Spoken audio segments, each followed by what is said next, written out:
चलें जी, बिस्मिल्लाहिर्रहमानिर्रहीम। तो बेटा चैप्टर नंबर 2 का नाम आपको यहाँ पे नजर आ रहा होगा स्टूडेंट्स। चैप्टर नंबर 2 हमारे पास है fundamentals of operating system. Fundamentals of operating system.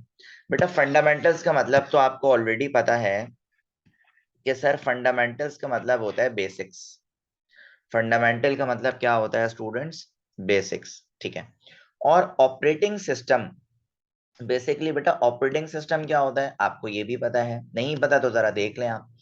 बेटा ऑपरेटिंग सिस्टम वो सिस्टम सॉफ्टवेयर होता है जो हमारे कंप्यूटर सिस्टम को ऑपरेट करता है, जो हमारे कंप्यूटर सिस्टम को क्या करता है बेटा? ऑपरेट करता है।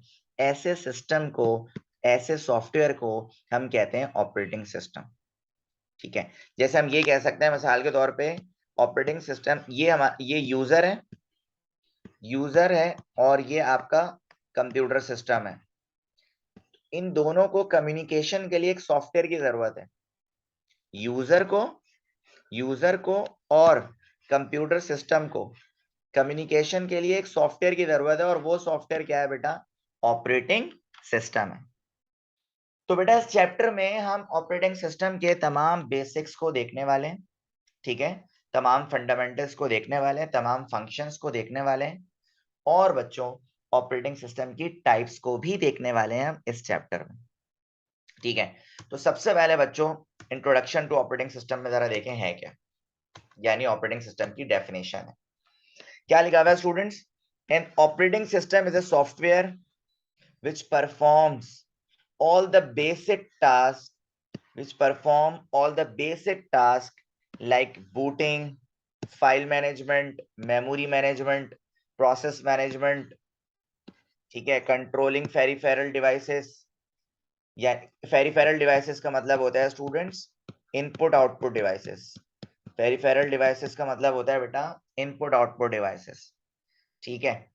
तो ये सारे, अच्छा ये जो बूटिंग है, फाइल मैनेजमेंट है, मेमोरी मैनेजमेंट है, प्रोसेस मैनेजमेंट है, कंट्रोलिंग पेरिफेरल डिवाइसेस है, ये सारे ऑपरेटिंग सिस्टम के फंक्शंस हैं।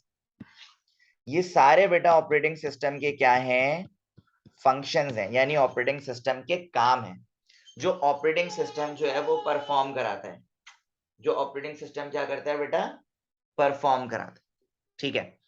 देखो यहाँ पे क्या लिखा हुआ है सेकंड लाइन पे, सेकंड पैराग्राफ में, it manage computer resources efficiently. ये कंप्यूटर के तमाम रिसोर्सेज को, ये कंप्यूटर के तमाम रिसोर्सेज को, अच्छा जब भी मैं आपसे रिसोर्सेज की बात करूं तो बेटा रिसोर्सेज में आपके पास हार्डवेयर, रिसोर्सेज में आपके पास hardware and software, hardware and software दोनों रिसोर्सेज आ जाते हैं। हार्डवेयर एंड सॉफ्टवेयर दोनों रिसोर्सेज आ जाते हैं। दोनों रिसोर्सेज आपके पास आ जाते हैं, और ये दोनों रिसोर्सेज को बहुत अच्छे से मैनेज करता है बेटा कौन? आपका ऑपरेटिंग सिस्टम। ठीक है।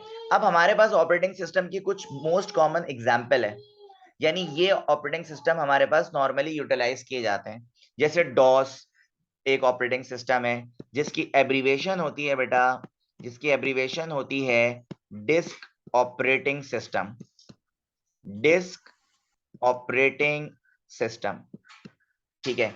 इसी तरह विंडोज एक ऑपरेटिंग सिस्टम है, इसी तरह लिनक्स एक ऑपरेटिंग सिस्टम है, इसी तरह एंड्रॉइड जो कि हम मोबाइल फोन्स में यूज करते हैं ऑपरेटिंग सिस्टम है, इसी तरह मैक ऑपरेटिंग सिस्टम, इसी तरह आईओएस ये भी हमारा ऑपरेटिंग सिस्टम जो कि आईफोन यूजर्स जो है वो हमारे पास यूज करते हैं। तो बेटा ये जो है वो हमारे पास कॉमन एग्जाम्पल है किसकी? ऑपरेटिंग सिस्टम की। किसकी बेटा? ऑपरेटिंग सिस्टम की। इसके अलावा स्टूडेंट्स और भी कुछ ऑपरेटिंग सिस्टम होते हैं, जैसे यूनिक्स का नाम यहाँ पे नहीं लिखा हुआ, मैं यहाँ पे लिख देता हूँ, ये भी ऑपरेटिंग सिस्टम है। इसी तरह यूबंटो ये भी आपके पास एक ऑपरेटिंग सिस्टम है। ठीक है। तो बच्चों अभी हमने फर्स्ट स्लाइड में ऑपरेटिंग सिस्टम की डेफिनेशन और ऑपरेटिंग सिस्टम की एग्जाम्पल देखी है। ऑपरेटिंग सिस्टम की डेफिनेशन और ऑपरेटिंग सिस्टम की एग्जाम्पल देखी है। ठीक है। अच्छा, अब जो हमारे पास सेकंड स्लाइड है जरा उसमें देखते हैं हमारे पास क्या है।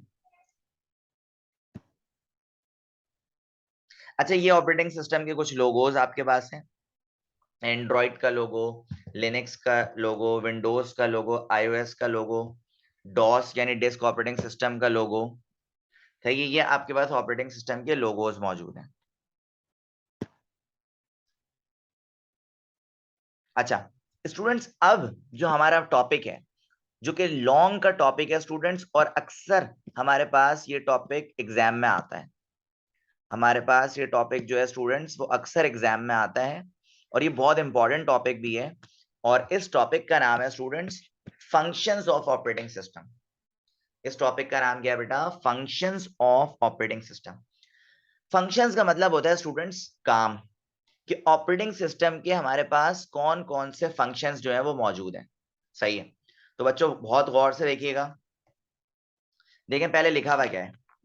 पहले आपके पास यहाँ पे लिखा हुआ है operating system manage, operating system manage every activity of computer. बच्चों कंप्यूटर सिस्टम में जो भी एक्टिविटी परफॉर्म की जा रही है, क्या कहा मैंने? कंप्यूटर सिस्टम में जो भी एक्टिविटी बेटा परफॉर्म की जा रही है, वो सारी एक्टिविटी को मैनेज करने वाला जो सॉफ्टवेयर है वो हमारे पास है ऑपरेटिंग सिस्टम। वो क्या है बेटा? Operating system. जो पूरी एक्टिविटी कंप्यूटर सिस्टम में हो, चाहे आप कोई भी इंटरनल डिवाइस लगाएं, कोई भी एक्सटर्नल डिवाइस लगाएं, कोई भी इनपुट आउटपुट डिवाइसेस को जब आप कनेक्ट करते हैं तो उसको सिग्नल्स जनरेट करना, उसको इंस्ट्रक्शन पहुंचाना, वो ऑपरेटिंग सिस्टम की रिस्पॉन्सिबिलिटी है। हम ये भी कह सकते हैं students, it is the master control program, it is the master control program that provides interface for a user to communicate with computer system. बच्चों ऑपरेटिंग सिस्टम जो है ना, वो एक इंटरफेस प्रोवाइड करता है। इंटरफेस कहते हैं बेटा फ्रंट एंड लेआउट को। जैसे अभी आपके सामने मेरी पावर पॉइंट का इंटरफेस आ रहा है, तो इंटरफेस, अच्छा इंटरफेस होता क्यों है सर? कम्युनिकेशन के लिए। अगर मैं आपको ये पावर पॉइंट वाला इंटरफेस नहीं प्रोवाइड करता तो मेरी आपसे कम्युनिकेशन नहीं हो पाती सही तरीके से। सही है, तो इंटरफेस से जो है वो आसानी हो जाती है। सही है। और बेटा इस पैराग्राफ में जो लास्ट लाइन लिखा हुआ है, system software and application software run on operating system. चाहे सिस्टम सॉफ्टवेयर हो या एप्लीकेशन सॉफ्टवेयर हो, उसको रन कहां पे होना है सर? ऑपरेटिंग सिस्टम पे होना है। जैसे अगर मैं सिंपल से आपसे बात करूं, अगर आपको अपने कंप्यूटर सिस्टम में बहुत सारी एप्लीकेशंस को डाउनलोड करना है, तो सर वो बहुत सारी एप्लीकेशंस तो जब डाउनलोड होंगी ना, जब आपके पास विंडोज होगी। जब आपके पास विंडोज होगी, तो बेटा विंडोज होगी तभी बेटा सारे गेम्स, सही है, आपके पास वीएलसी प्लेयर, ये सारे सॉफ्टवेयर चलेंगे। तो यही बात हो रही है कि सिस्टम सॉफ्टवेयर हो या एप्लीकेशन सॉफ्टवेयर, उसको ऑपरेटिंग सिस्टम पे रन होना है। ठीक है, अब हमारे पास देखें कौन कौन से फंक्शंस हैं ऑपरेटिंग सिस्टम के। हमारे पास बेटा 8 फंक्शंस हैं। एक हमारे पास है बूटिंग, एक हमारे पास है रिसोर्स मैनेजमेंट, एक हमारे पास है user interface and command interpreter, एक हमारे पास है मेमोरी मैनेजमेंट, एक हमारे पास है इनपुट आउटपुट मैनेजमेंट, एक है फाइल मैनेजमेंट, एक है प्रोसेस मैनेजमेंट, और एक आपके पास है यूजर मैनेजमेंट। तो ये 8 के 8 स्टूडेंट्स हमारे पास ऑपरेटिंग सिस्टम के क्या हैं बेटा? फंक्शंस हैं। और हर फंक्शन जो है वो अपनी अलग रिस्पॉन्सिबिलिटी परफॉर्म करता है, अलग काम करता है। ठीक है,